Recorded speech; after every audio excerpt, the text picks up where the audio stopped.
Vous écoutez le podcast des Fins Buveurs avec Jean-François Leduc et Henrik Pivin.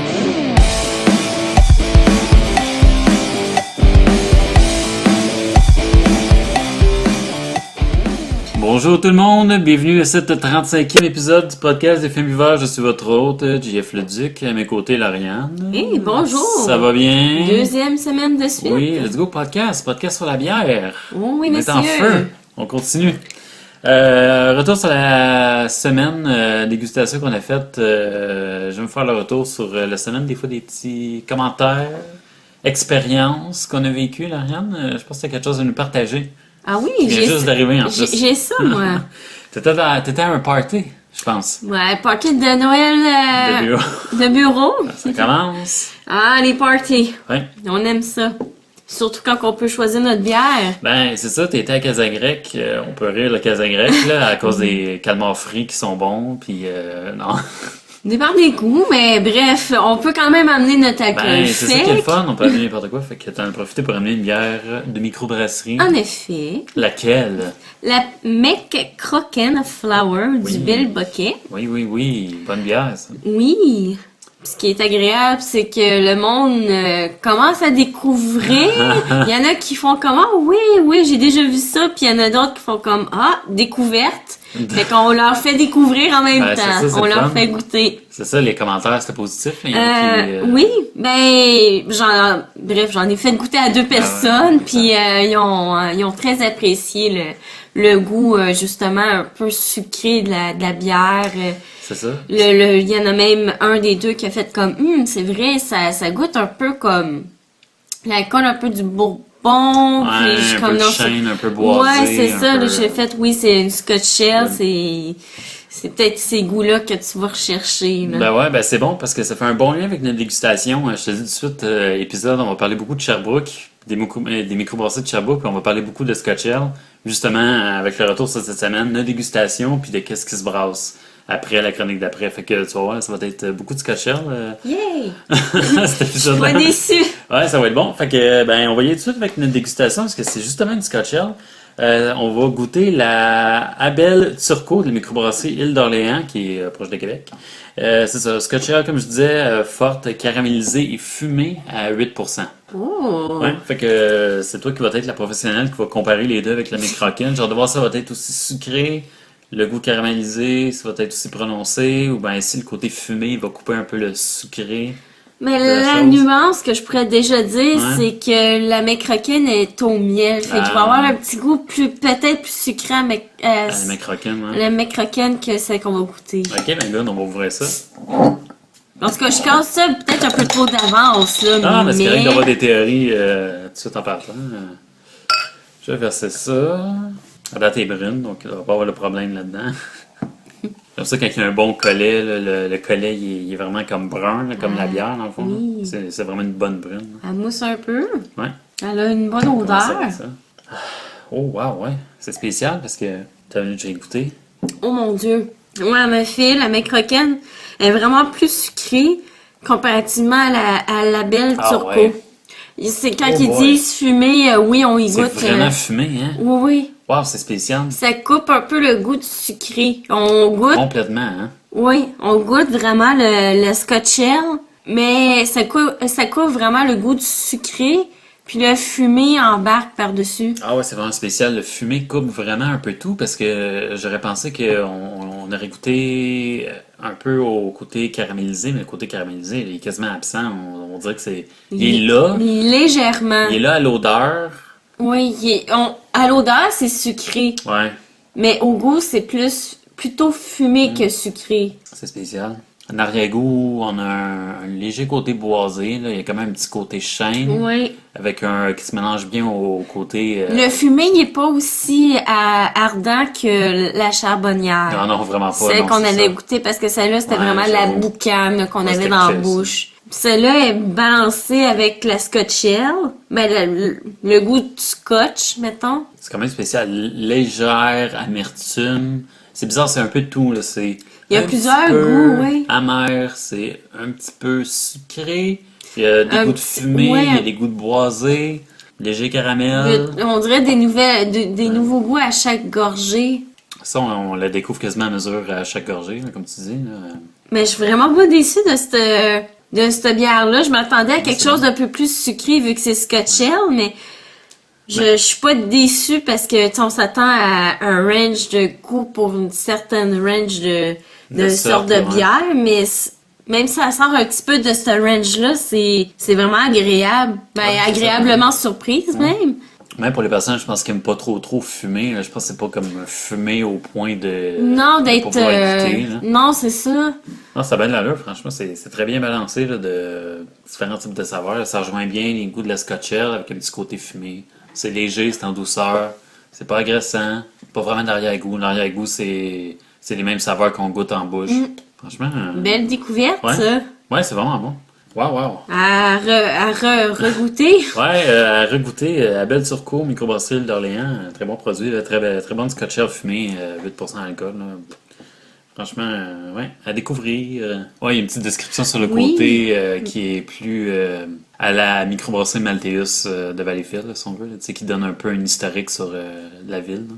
Vas-y. Fait que j'y vais. Une bière brune caramélisée et fumée, la Abel Turcot. Fermier, il était aussi meunier pour le propriétaire de l'île d'Orléans. 2 travails plutôt qu'un. En 1668, un fou? Non, un passionné qui se mérita le rare et prestigieux titre de maître farinier. Ouais, fait qu'un peu d'histoire avec notre bière, c'est Ouais. le fun. Ouais, puis je pense que vraiment la description sur la bouteille là, d'une Scotch Ale caramélisée fumée, là, ça dit pas mal. Ça, tout, ça, fait ouais, que- ça dit vraiment ce que ça goûte. Ouais, pas d'autres. Ben, c'est agréable que ce soit pas non plus genre de description vague Ouais. qui viennent de je sais pas trop où. Au moins, ça décrit Ouais, vraiment... c'est quelque chose de précis, là. Ça veut dire quelque chose, justement. Ouais. C'est quelque chose de concret. Là. C'est ça. C'est pas spécifié non plus la boire à quel degré. Là. J'aurais été curieux Ouais, d'avoir j'avoue. leur point de vue. Là, peut-être, Ouais, IBU ou quelque chose ouais, comme c'est ça. ça. Pas des BU, mais c'est léger. Là. IBU, c'est 25, peut-être. Dans ces Ouais, eaux-là, là, c'est peut-être. pas grand-chose. là, C'est pas c'est très... correct, non. ouais, c'est dans le standard des... c'est pas très c'est pas... amer. Non, pas du tout. C'est correct. Good. Fait que, est-ce que je vais avec qu'est-ce qui se passe? Hein? On va continuer à parler de Scotch Ale, c'est pour ça. Oh! Qu'est-ce qui se passe cette semaine? Qu'est-ce qui a retenu mon attention? Nouvelle bière de la part du Marché du Village qui lance leur série impériale. Dans le fond, le Marché du Village, c'est un dépanneur spécialisé qui est situé à Ange-Gardien, qui est entre Saint-Jean et Granby, comme en haut de Farnham. Là. OK. C'est comme dans ce coin-là, dans ces eaux-là. Fait que la bière est brassée par les brasseurs illimités, ceux qui font la gamme de produits Simple Malte, si je me trompe pas. Et puis, justement, c'est eux autres qui font la bière, puis est distribuée exclusivement aux dépanneurs. Fait que c'est un peu une alliance là, entre les dépanneurs et la brasserie. Là. Fait que, c'est bien. ils demandent de leur faire un produit, fait que là, puis eux autres le vendent dans le fond. Qu'est-ce que c'est la série impériale? C'est 4 bières de type impérial, qui veut dire des bières qui sont plus fortes que d'habitude pour le type. C'est juste un adjectif pour dire qu'il y a beaucoup d'alcool. Là. OK. Fait que ça peut être n'importe quoi. Qui va être disponible à tous les 1er décembre. Puis il va en avoir 4, fait que ça va être pendant 4 ans, comme à chaque Ah, 1er oui. décembre. Il va y avoir une spéciale. J'imagine que la saveur va différencier un C'est peu. ça va être toutes 4 sortes différentes. Fait que là, pour celle-là, celle qui s'en vient le 1er décembre, c'est une bière de garde Scotch Ale impériale. Oh, Fait que une bière de garde, c'est une bière qui peut être vieillie en cellier, là, puis être vieillie pendant des années, entre 10 et 20 ans. Fait que, Intéressant. c'est ça, fait que si vous en achetez, ben, achetez-en au moins 2. Là, fait que, une pour boire tout de Comparer, suite, puis, ouais. comparer le goût. C'est ça, prenez-en genre 12, puis buvez-en une à tous les années. C'est ça, j'ai un petit peu plus d'informations, je vais juste regarder ça. Il s'agit d'une bière couleur foncée avec une teneur en alcool de 11,9%. Oh my god! Ouais, c'est spécial, là, c'est Ok. c'est impérial. Ouais. Assemblé d'un mélange de 10 mâles différents, le produit sera brassé en quantité limitée. Un premier brassin de 2400 bouteilles qui va être disponible à partir du 1er décembre, puis un autre de 4800 qui va être disponible en janvier, vendu en janvier, dans le fond. Ouf, c'est vraiment limité. Ouais. Fait que si tu en as une, c'est une collection quasiment. Là, Ouais, si tu gardes c'est la vraiment bouteille. collection, il va en avoir 4, et puis c'est 20$ par bouteille, là, ce qui est quand même C'est des bouteilles de combien? 750 ml. OK. Je l'ai pas dit, ouais. 750 ml, là. Fait que, ouais, ma bière de garde, c'est un produit spécial. Ouais, ben si c'est comparable à un vin de qualité. Ben, un vin, c'est à peu près le même prix. De toute façon, dans le monde de la microbrasserie, tu regardes jamais le prix, là. Fait que, en tout cas, c'est tout le temps quelque chose que tu regardes pas, puis vu que t'es amateur de goût puis d'expérience. De rechercher, de toute façon, tu es pas à ça, tu recherches justement. Ah, la déguster. Ouais, c'est ça. De toute façon, c'est pas vraiment ça qui me dérange, là. Ben alors, c'est quand même pas si pire, c'est assez raisonnable pour quelque chose d'assez spécial comme ça. Là. Et puis, c'est ça, là, à conserver debout à 12 à 14 degrés, comme dans un cellier, dans le fond, pendant une dizaine d'années, comme je disais, plus c'est une bière de garde. Donc, gâtez-vous. Fait que c'est à voir, marché du village, googlez ça, Facebookez ça pour avoir un petit peu plus d'informations. Il y a le site, justement, de cette gamme-là, là, c'est sérieimpériale.québec. Bon, ben j'y vais de ce bas. Ok, tu finis ce podcast tout seul. À la semaine prochaine, tout le monde. Bye. Fait que c'est pas mal ça. Je vais y aller avec mes nouvelles, Ariane. Je vais procéder. 3 petites nouvelles. Vas-y donc. Évidemment, ça sera pas un podcast si on parle pas du Saint-Boc. Fait que. Il n'y a pas un autre festival de la noire, là. Ouais, c'est ça le pire. Ben, pas de la noire, mais il y a un autre petit événement. C'est dans le fond le Delirium Café qui va s'emparer du Saint-Boc du 1er au 7 décembre pour un festival de bière belge. Pour plus de 400 bières belges disponibles 400? pendant. Ouais, c'est fou, là, c'est épique. Là. Dans le fond, je regardais c'est quoi le Delirium Café. J'ai comme la description. Le célèbre et unique Delirium Café de Belgique est une légende et une icône de la bière. Reconnu comme étant le plus grand et le plus gros bar à bière au monde, avec ses quelques 3700 sortes de bière. C'est épique, là. Il y a de la bière, là. Ouais, c'est ça, c'est clair. Le Delirium Café qui fait figure d'emblème pour tout amateur de bière désireux de vivre des nouvelles sensations brassicoles. Cette réunion presque familiale permet au Delirium Café, le plus grand bar à bière au monde, de venir à sa façon visiter le Saint-Boc, un petit cousin qui, lui, est le plus grand bar à bière au Canada et dans la liste des 15 plus grands au monde, selon le Petit Futé 2014. Fait que, quand même, ça, je savais pas ça que le Saint-Boc, c'est comme un des plus grands au Canada. Ouais. C'est bien. Ouais, ils ont beaucoup de bières, là, on le voit. Ils ont du choix, puis pas juste microbrasserie, ils ont du choix de vraiment toutes sortes. C'est clair. Pour l'occasion, de 20 à 25 bières belges de microbrasserie québécoise. Fait qu'il y a quand même une petite partie style belge québécois qui va être présent. Ouais, en plus de bières belges qui viennent de Belgique, qui vont être importées. Grande vente de verres de bière à collection, plus de 20 modèles uniques. Ça va coûter cher. Ouais, je sais, c'est dégueulasse. Puis rabais de 20% sur les 400 produits de bière belge. Il va y avoir des promotions sur ces bières-là pour pouvoir justement tant mieux. Ouais, promouvoir la dégustation. Et puis l'article, dans le fond, le message Facebook du Saint-Boc termine en disant que ils vont comme échanger les rôles plus tard et puis le Saint-Boc va s'emparer des lignes du Delirium Café.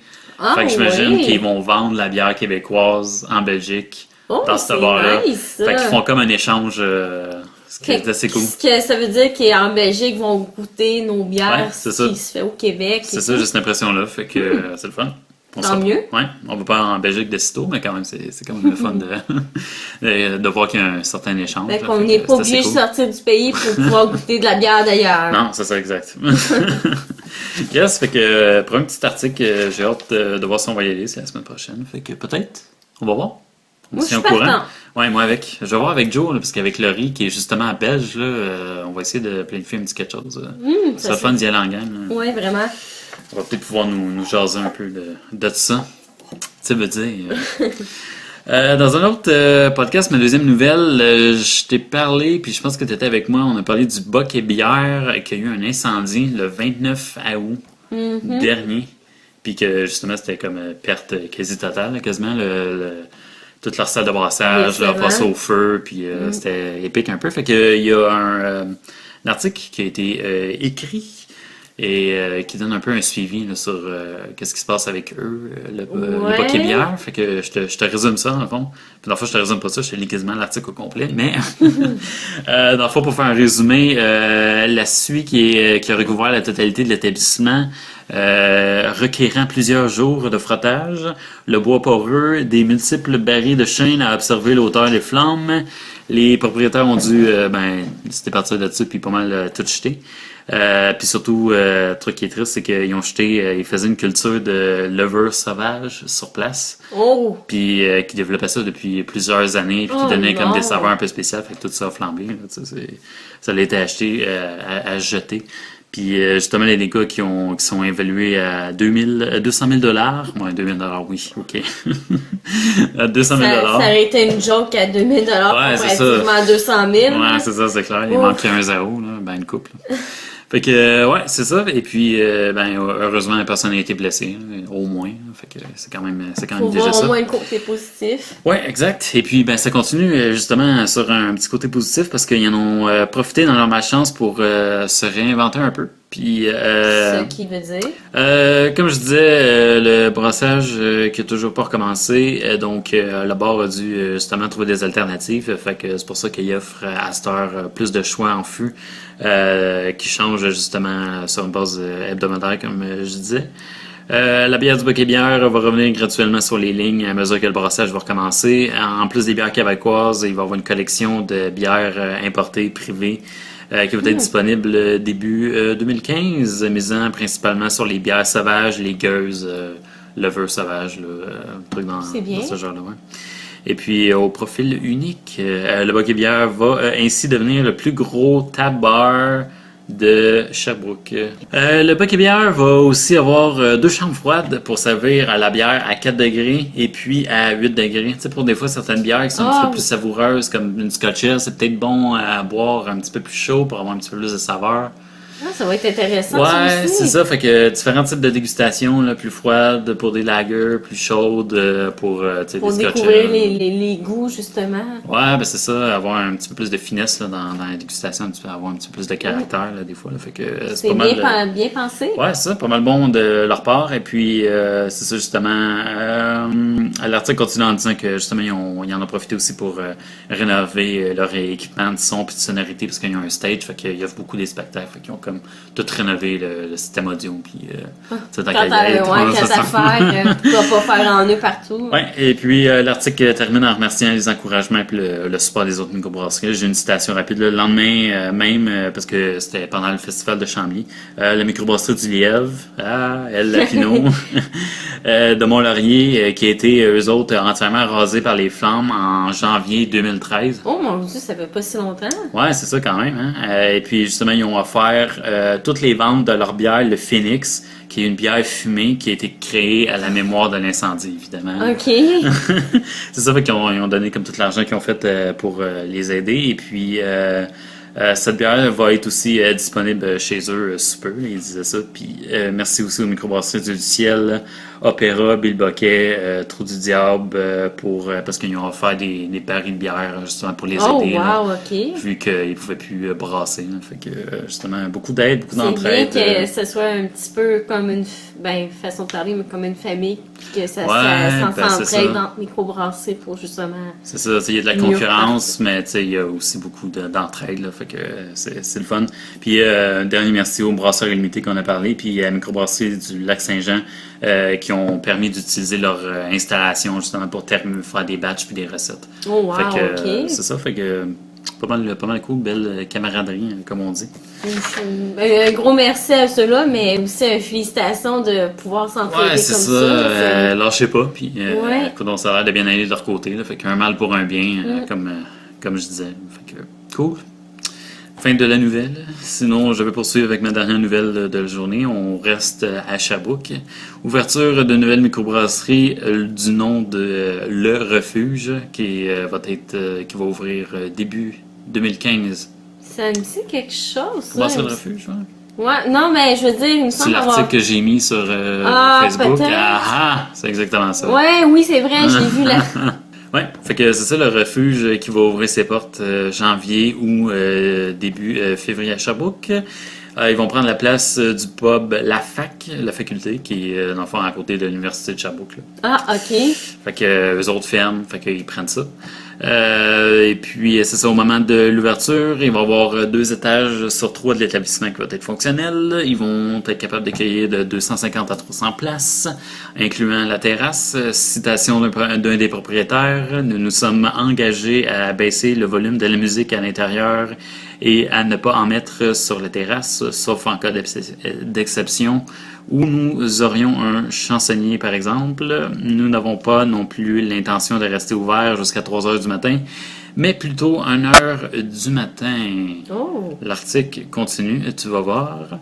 Le conseiller du district de l'université a rencontré à quelques reprises les 3 étudiants, les 3 propriétaires de la nouvelle microbrasserie. Il se dit satisfait de ces échanges. Selon moi, je parle justement du conseiller, selon moi, à cause de l'historique de tension entre les résidents et les anciennes administrations de l'endroit, les citoyens n'auraient pas accepté le changement de zonage demandé. Le fait d'attendre et de prouver aux citoyens qu'il est possible de cohabiter harmonieusement est donc une bonne idée. Ça me fait penser un peu à la microbrasserie à Valleyfield, le Malthéus, parce qu'ils ont eu vraiment beaucoup de problèmes de zonage avec ça, aussi la ville pour avoir des permis. Ouais, c'est ça exactement. Ben, c'est un peu la même chose pour eux autres, parce que dans le fond, eux autres voulaient brasser sur place, mais ils pourront pas brasser sur place parce que c'est pas un quartier industriel, c'est un peu...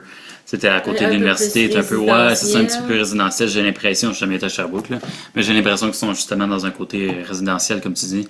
Fait que, ils vont brasser leur bière ailleurs, mais ils vont la distribuer sur place. Okay. Puis justement, j'ai vraiment l'impression qu'ils sont comme en période de séduction pour l'instant, là, pour montrer que c'est une nouvelle administration. Faire leur preuve, dans faire le leur fond. preuve un peu, là, qu'ils sont pas là pour faire la merde là, dans le quartier puis quoi que ce soit. Là, fait que pour l'instant, ça va être ça. Ils vont être sages. Fait que restez sages si vous allez là-bas. Là.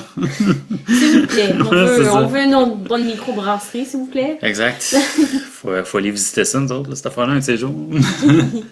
Fait que c'est ça, microbrasserie Le Refuge qui s'en vient début 2015. À surveiller. Sinon. Par curiosité, Oui. est-ce que tu sais pour quelles raisons ils se sont appelés Le Refuge? Non, j'ai aucune idée. Non, aucune idée. OK. Non, vraiment, l'article que j'ai lu, c'était vraiment axé sur le zonage, là, puis justement, qu'est-ce qui se passe avec ça, point de vue règle, point de vue limitation de la microbrasserie. D'accord. Ouais. Non, j'avoue. Bonne question à leur demander. Le refuge. Oui. C'est le refuge. Non, moi, je suis sûr que c'est à cause que c'est le refuge de tous les étudiants de l'Université de Sherbrooke à la fin de leur cours. C'est la microbrasserie. J'ai eu une journée de merde, de Ouais, cours c'est ça. de merde. Là. Va me saouler à gueule aujourd'hui. Ouais, c'est ça. Ça risque d'être ça. Je pense que c'est ça. Je pense que c'est quelque chose dans ça. Genre, là, ça serait logique. Et voilà, ça me fait mes nouvelles, Lauriane. Déjà? Ouais, pas de courrier des Femmes cette semaine. Fait que c'est tout de suite le mot de la fin. Oh! Quelque chose d'autre à rajouter ou J'adore toujours ma bière. Ouais, elle est toujours aussi bonne, hein, franchement. Avec un petit goût, le petit goût fumé, là. Ça fait vraiment différent Ah, que ouais, les Scotchels originales. Mais originales, traditionnelles. Je dirais plus. Et ça fait moins caramélisé, ça fait moins sucré. Oui. Le goût caramélisé est toujours présent, mais plus subtil qu'à l'habitude. C'est le goût fumé qui embarque un peu plus. Ouais, ça, le goût fumé, c'est l'arrière-goût. C'est vraiment ça. Mélangé avec un peu d'amertume. Puis, oh, franchement. Excellente bière. Ouais, c'est ça. Pas trop lourde. Là, et ça se boit bien, franchement. Good. Fait que sur ces sages paroles, Lauriane, juste dire pour si vous aimez le podcast ou quoi que ce soit, si vous voulez participer à notre courrier des Femmes Viveurs, nous envoyer des questions, suggestions, commentaires, n'importe quoi. On aime vous lire, donc vous pouvez... Ok, oui. Oh yes, très apprécié. Vous pouvez envoyer ça par courriel à finsbvs@commercialgmail.com ou sinon vous pouvez nous faire parvenir vos questions, suggestions, commentaires, comme je disais, par Facebook ou Twitter. On est disponible sur iTunes et puis la version imagée du podcast devrait suivre sur YouTube.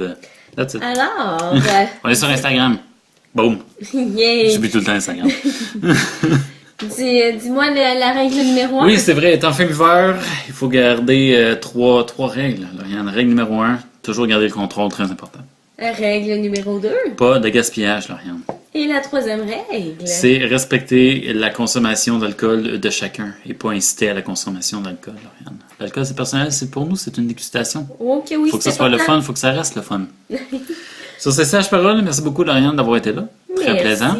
Et puis, à la semaine prochaine, tout le monde. Bonne soirée. Bye bye.